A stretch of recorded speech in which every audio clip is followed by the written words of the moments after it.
Assalamualaikum warahmatullahi wabarakatuh. Selamat pagi teman-teman KPI semester 2. Apa kabar pagi ini? Sudah sarapan?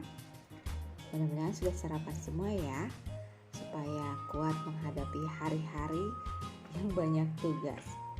Baik teman-teman, hari ini kita akan membahas pengantar ilmu komunikasi mengenai konteks, fungsi, dan tujuan komunikasi. Nah, di slide kedua ini teman-teman akan diperlihatkan konteks komunikasi yang beberapa versi. Yang pertama konteks secara luas, yang kedua berdasarkan keterlibatan jumlah peserta komunikasinya, yang ketiga berdasarkan keterlibatan teknologi, dan yang keempat berdasarkan bidang atau kejuruan. Sudah siap ya mendengarkan penjelasan tiap poin-poinnya? Mari kita lanjutkan ke slide berikutnya. Baik teman-teman, kita masuk pada slide ketiga ya. Di slide ini kita akan berbicara tentang konteks komunikasi secara luas. Kalau komunikasi itu kan tidak berlangsung dalam ruang hampa sosial kan, pasti ada situasi tertentu. Nah, secara luas konteks komunikasi itu berarti faktor di luar orang yang berkomunikasi. Ada apa aja? Yang pertama ada aspek fisik. Include di dalamnya iklim, cuaca, temperatur udara, bentuk ruang, warna dinding, posisi duduk, jumlah peserta yang berkomunikasi, sampai alat menyampaikan pesannya. Itu termasuk pada aspek fisik. Itu akan membedakan ya. Pada saat kita posisi duduknya seperti di meja makan ruang kenegaraan yang sangat panjang, mungkin ngobrolnya nggak akan banyak-banyak, cuman banyak senyum-senyum ya, karena suasananya terlalu formal. Beda kalau kita makannya di warteg yang duduknya dempet-dempetan, ngomongnya cekikikan, lebih lepas karena suasananya informal. Betul? Itu artinya konteks komunikasi sudah terasa ya di aspek fisik ini. Kemudian yang kedua ada aspek psikologis, di mana ada sikap, prasangka, kecenderungan, emosi dari tiap partisipan yang akan mempengaruhi nih dalam komunikasinya. Ya, contoh kalau misalnya kita lagi ngobrol sama orang yang baru saja kehilangan dompetnya ya. Orang yang baru kehilangan dompetnya terus tiba-tiba kita ayo makan yuk gitu. Orangnya langsung curigaan, dapat uang dari mana nih dia? Biasanya nggak punya uang. Nah, itu aspek psikologis. Berikutnya kita masuk ke aspek sosial, di mana norma kelompok, nilai sosial, dan karakteristik budaya itu menjadi faktor yang mempengaruhi dalam konteks komunikasinya. Contoh, di salah satu suku di Indonesia ini ada yang kalau menerima tamu itu berbeda dengan kelompok suku yang lainnya. Kalau di Jawa Barat, di Bali ya, di daerah-daerah yang Pulau Jawa lah ya, itu biasanya kalau menerima tamu itu kita dikalungkan bunga ya toh, sesuatu yang wangi, yang indah gitu, berasa dihormati kitanya. Namun ada di salah satu suku di Indonesia yang kalau menerima tamu itu diludahin, ya itu akan dinilai hormat oleh mereka. Mungkin kalau sebagai tamunya kita akan bisa jijik ya, kok diludahi, tapi dari mereka itu suatu penghormatan. Itu aspek sosial ya. Dan yang terakhir ini ada aspek waktu, di mana kapan terjadinya komunikasi itu akan berbeda rasanya. Contoh, kalau teman-teman membeli sate 100 tusuk di sore hari ya, biasanya kita beli sate itu untuk makan malam. Pasti bilangnya, "Bang, beli sate 100 tusuk." Itu sore-sore abangnya pasti melayani. Coba teman-teman membeli sate 100 tusuk di jam 12 malam. "Bang, beli sate 100 tusuk. Nah, kira-kira kayak gimana reaksi si abang? Ya, mungkin agak merinding, kok malam-malam 100 tusuk, apalagi kalau yang datangnya itu pakai rambut diurai-urai. Wah, luar biasa ya, langsung bulu kuduk merinding. Oke, baik. Ini adalah penjelasan dari slide ketiga. Mudah-mudahan teman-teman paham.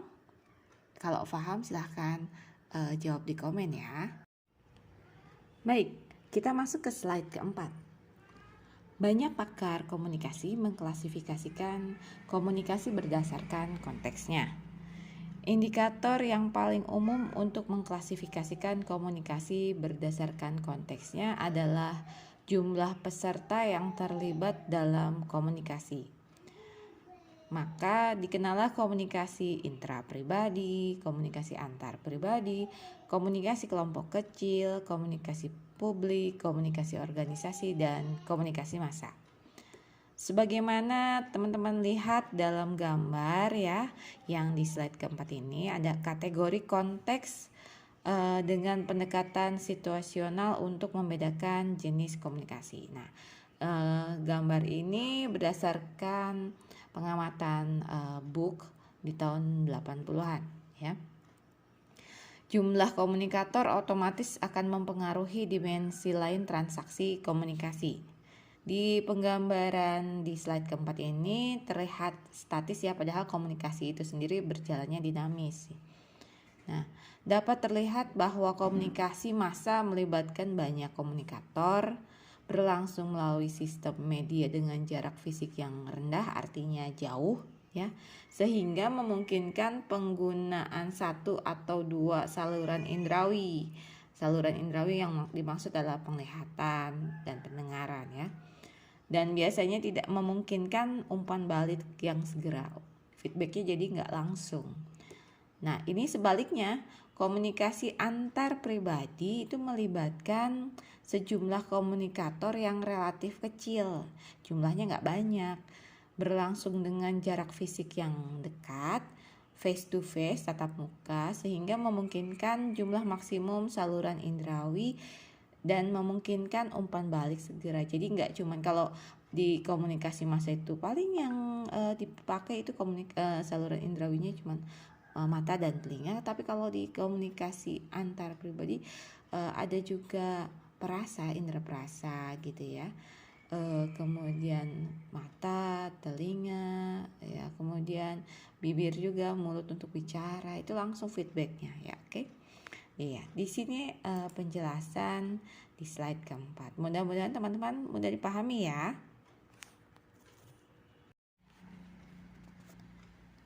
Di slide kelima ini, teman-teman akan lihat konteks lain yang dirancang berdasarkan kriteria tertentu. Misalnya berdasarkan derajat keterlibatan teknologi dalam komunikasi. Ini yang diusung oleh Casata dan Asante di tahun 79. Casata dan Asante membandingkan 3 cara komunikasi antara komunikasi antar pribadi, komunikasi medio, dan komunikasi massa.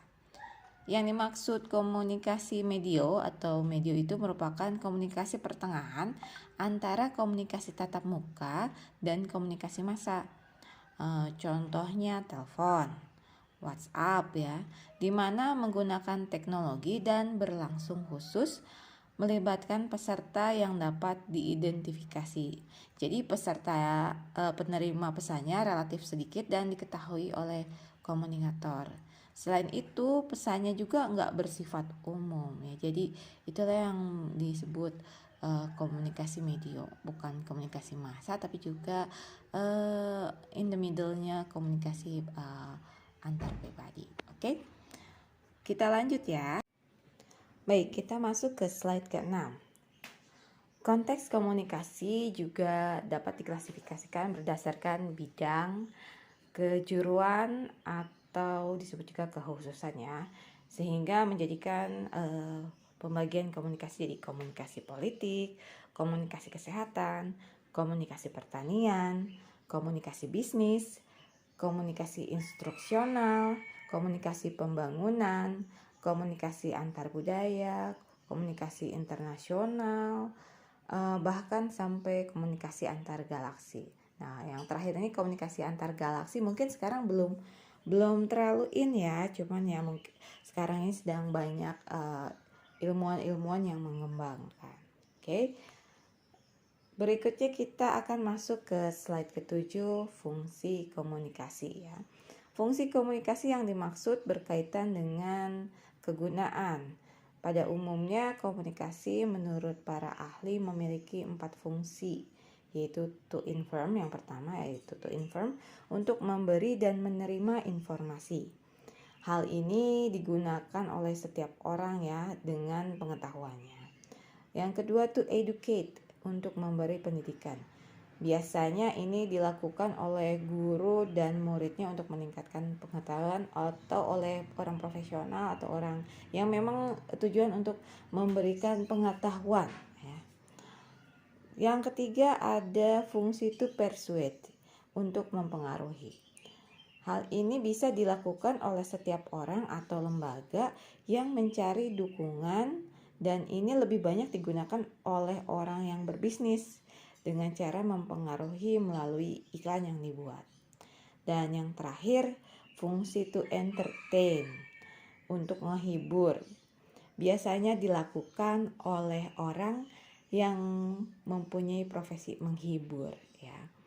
Keempat fungsi ini dilebarkan oleh Wilbur Scrum ya, salah satu ilmuwan komunikasi, di mana ada kategori komunikator dan komunikan.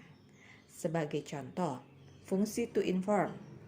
Komunikator akan menyebarluaskan apa yang diketahuinya kepada lingkungannya, sedangkan komunikan akan mencoba mempelajari apa yang didengar dan memperhitungkan untung ruginya. Contoh lain, fungsi to entertain, di mana komunikator memberikan hiburan dan mengisi waktu senggang, menghidupkan daya kreasi dan artistik, sedangkan komunikan dapat melupakan persoalan dan masalah-masalah yang dihadapinya dari fungsi entertain ini. Ya. Berikutnya kita akan masuk ke slide 8, di mana menurut Harold Laswell ya, yang mengemukakan juga fungsi komunikasi. Laswell bilang fungsi komunikasi itu ada 3. Pertama, untuk fungsi sosial, yaitu fungsi pengawasan lingkungan. Pengawasan lingkungan ini menunjukkan pada upaya pengumpulan, pengolahan, produksi, dan penyebarluasan informasi mengenai peristiwa yang terjadi baik di dalam maupun di luar lingkungan masyarakat ya. Yang kedua, fungsi korelasi. Kalau fungsi korelasi ini di antara bagian dalam masyarakat kan perlu mencapai konsensus, kesepakatan ya. Konsensus itu mengenai lingkungannya. Fungsi korelasi menunjukkan pada upaya memberikan interpretasi atau penafsiran mengenai peristiwa-peristiwa yang terjadi. Nah, yang terakhir menurut Laswell ada fungsi pengoperan, yaitu penyampaian warisan sosial dari generasi ke generasi berikutnya yang dilakukan oleh manusia sehat, garis bawahi manusia sehat. Fungsi ini menunjukkan pada upaya pendidikan dan pewarisan nilai-nilai norma dan prinsip dari satu generasi ke generasi berikutnya. Jadi dioper nih warisan budaya, nilai-nilai budayanya. For example, 7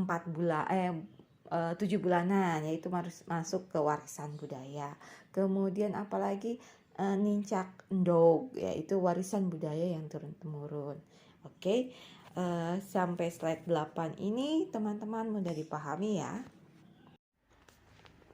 Berikutnya di slide 9 kita akan membahas fungsi komunikasi dari William E. Gordon ya, yaitu fungsi komunikasi sosial, fungsi komunikasi ekspresif, fungsi komunikasi ritual, dan fungsi komunikasi instrumental. Yang pertama, komunikasi sosial. Fungsi ini mengisyaratkan bahwa komunikasi itu penting untuk membangun konsep diri, aktualisasi diri, keberlangsungan hidup, memperoleh kebahagiaan, terhindar dari tekanan atau ketegangan, dan memupuk hubungan dengan orang lain.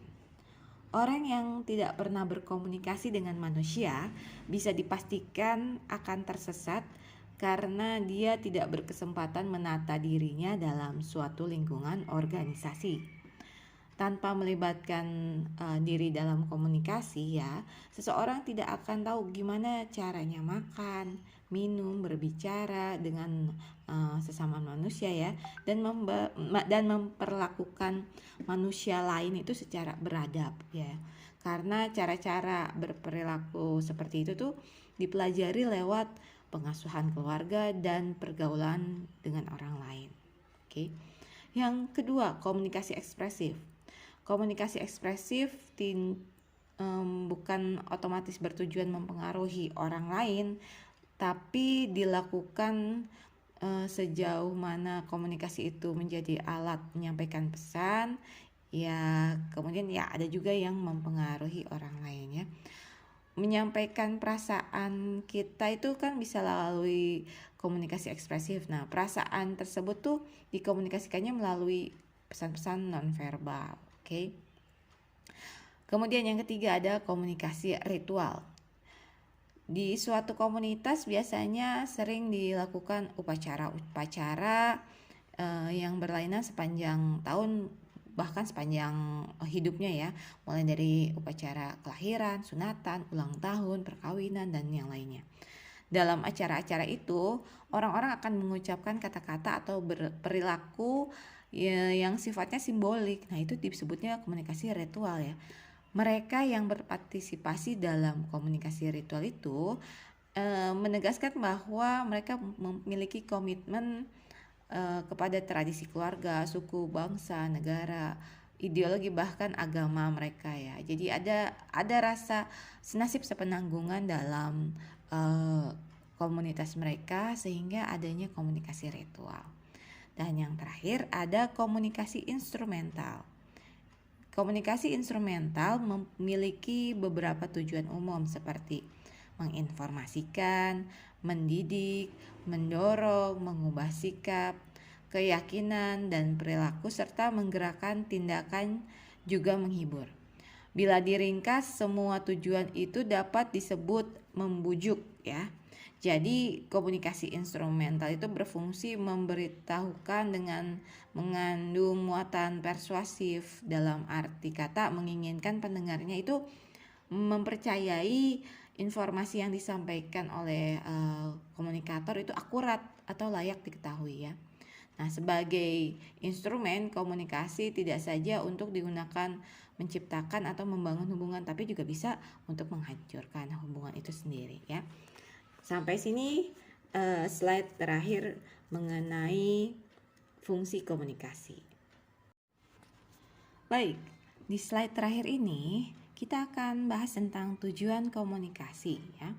Di sini kita akan merujuk pada tujuan komunikasi yang disebutkan oleh Laswell, di mana Laswell bilang tujuan komunikasi itu akan merujuk pada suatu harapan atau keinginan yang ditujukan pelaku komunikasi ya.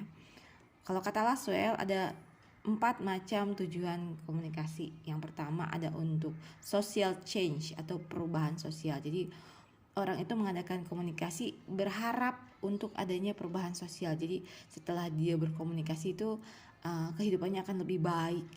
Nah, itu social change. Kemudian ada attitude change atau perubahan sikap. Orang yang berkomunikasi berharap dengan adanya komunikasi adanya perubahan sikap dari pelaku komunikasi. Kemudian ada opinion change atau perubahan pendapat. Seseorang punya harapan adanya perubahan pendapat ya setelah berkomunikasi.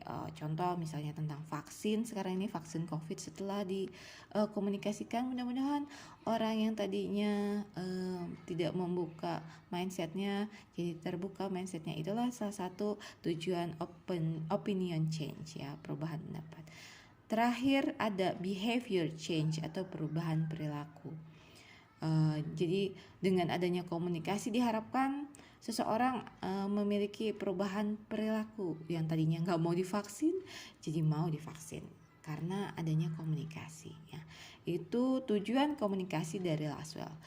Sebenarnya pendapat lain mengatakan bahwa ada secara umum akibat atau hasil komunikasi dibagi jadi 3 aspek. Ya, kalau kita berkomunikasi itu nantinya ada 3 aspek yang akan berpengaruh. Yang pertama, aspek kognitif, yaitu aspek yang menyangkut kesadaran dan pengetahuan. Misalnya yang nggak ingat jadi ingat, yang nggak tahu jadi tahu, yang nggak kenal jadi kenal. Itu aspek kognitif ya. Kedua, ada aspek afektif, yaitu aspek yang menyangkut sikap atau perasaan atau emosi ya. Misalnya dari yang nggak setuju jadi setuju, yang dari sedih jadi gembira, yaitu aspek afektif ya. Sedih, gembira, cinta, marah, itu aspek afektif. Dan yang terakhir, aspek konasi ya, yaitu aspek yang menyangkut perilaku ya, tindakan untuk melakukan sesuatu. Misalnya orang itu akan berbuat sesuai yang disarankan dalam komunikasi, misalnya untuk menolong, untuk membantu, untuk memberi, untuk mencintai ya, untuk memukul, bahkan yang lainnya. Oke. Sampai sini penjelasan tentang materi, konteks, tujuan, fungsi dalam komunikasi. Mudah-mudahan jelas ya. Saya memberikan waktu untuk teman-teman bertanya. Silahkan tanya di kolom chat, nanti kita akan diskusi. Oke, demikian kuliah dari saya. Terima kasih atas perhatian teman-teman. Wassalamualaikum warahmatullahi wabarakatuh.